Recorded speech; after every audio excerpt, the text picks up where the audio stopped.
And now we tell you that stakeholders, delegates, and other personalities across Nigeria, Chad, Niger, and Cameroon have converged, of course, for the 5th Lake Chad Governors Forum at the Muhammadu Indimi International Conference Hall, University of Maiduguri, to discuss and chart a pathway for the region. And that is part of the stories we brought to you this morning, even as we understand that our correspondent, Umaru Karawa, is right there at the event and is ready to give us live updates. Umaru, good morning to you. So let's understand. Yes, let's understand what the details of that particular conference is about. Yes, this is the 5th Lake Chad Governors Forum holding in Maiduguri, the Borno State capital, and over 1,000 delegates gathered in Maiduguri just to discuss issues, challenges, and pathways to yesterday's problem bedeviling the Lake Chad region. Participants and delegates, stakeholders from the 4 different countries of Chad, Niger, and Cameroon, comprising 8 governors from the 4 countries, are here to discuss some of the teething problems affecting the region, particularly issues of security, the humanitarian crisis.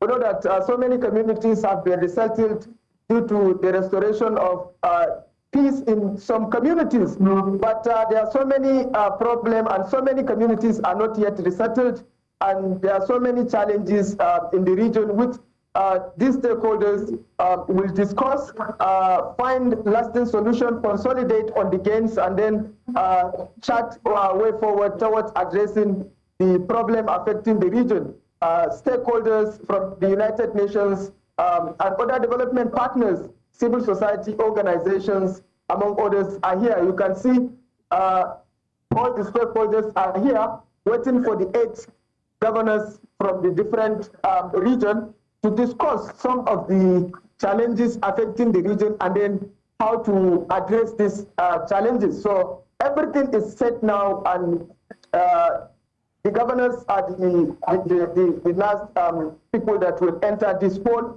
to discuss the issues affecting the region.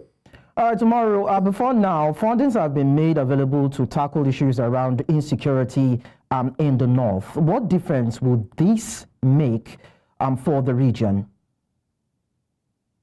Yes, unity is critical in addressing the issue of insecurity. And, you know, the issue of transborder trade, the issue of transborder crime, transborder terrorism is one major issue affecting the region. And coming together, Niger, Chad, Cameroon, and Nigeria, uniting as a single force to address the issue will go a long way in addressing the security concerns of the region. And the 4th Lake Chad Governors Forum, which took place in Chad, was instrumental in the restoration of relative peace in many communities, because one of the fallouts of the 4th Lake Chad Governors Forum was the regional stabilization strategy. Hello, Maru. Oh my, I think we just lost connection with Umaru there. We're hoping to get more details from him, even as he continues to engage us on the 5th, of course, conference, looking at how to recharge the Lake Chad Basin.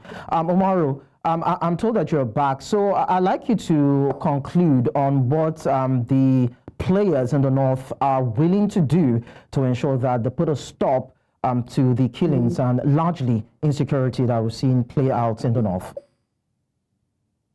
Yes, the issue of insecurity is one of the major issue of discussion by the stakeholders, which they highlighted. In fact, even the team of this year's Governors Forum highlights the need for them to consolidate on the gains, strengthen relationship, cross-fertilize ideas. The academics are here, researchers are here, and so many other issues of interest. Okay, so I know that you have had engagements with authorities in Lake Chad and Borno and around that axis. But I'd like to find out if this feasibility study that is going to be powered by the African Development Bank will include those who are actually sponsors of terrorism in the north, because we hear of NGOs and some certain individuals who also sponsor insecurity in the north. So if they will be scaling up their investigation or the feasibility study around those areas of concern, of course. Sorry, can you come again, please? Sorry. So I said I'd like to find out if the feasibility study to be bankrolled by the African Development Bank will include identifying sponsors of terrorism, knowing fully well that there are saboteurs in the region, within Nigeria and across, of course, the regional belts who actually fund terrorism, if they will be identifying those people and bringing them to book, understanding actually the scale of this feasibility study. Yes, we hope discussions will further hinge on that aspect because it's very important. And in fact, I asked the representative of the Lake Chad Basin Commission with regard to the issue of recharging the Lake Chad. And one of the things he said is that it's important to note that the lake is regaining, and the African Development Bank have approved for a feasibility study to look into the possibilities of either recharging the Lake Chad or working on modalities, exploring modalities of how to revive and then restore the integrity of the lake, because it's one area that really affects over 30 million people in the region, people farming, fishing, and so on and so forth. I believe if the issue of identifying the sponsor.